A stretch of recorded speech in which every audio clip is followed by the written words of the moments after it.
Мусулманчылыкта жараткан Алла буйруп атат. Бир арамдыкты көрүп турган болсоң, колуң менен токтот. Колуң менен токтото албасаң, тилиң менен токтот. Тилиң менен де токтото албасаң, ошону жеп көр дейт. Көрдүңүзбү? Мен Кыргызстандагы арамдыкты көрүп туруп, алты саным аман туруп, акылым жетип туруп, эмне үчүн мен ошого күрөшпөшүм керек? Адам болчу, дин болсоң ошол бол. Кайсы кесиптин ээси болсоң ошол бол. Бирок адам болуш милдеттүү. Мен Алланын алдында кантип жооп берем? Не деп жооп берем? Биз Кудайдан үмүт кылбай, пендеден үмүт кылабыз да. Рызкыны кызмат бербейт. Рызкыны жараткан берет. Алхамдулилlah барыбыз мусулманбыз. Жараткан бул ааламда кыргыз кылып, мусулман кылып жаратып койгон үчүн чексиз бактылуубуз биз бардыгыбыз.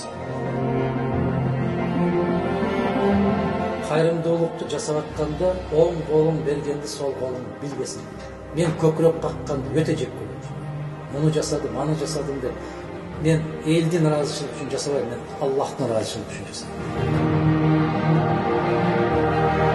Столуңда жерге кирсин, бийлигиңде, байлыгыңда жерге кирсин. Кеп каргышта турат. Каргыш тиет. Тийбей койбойт. Кеп элдин каргышында турат.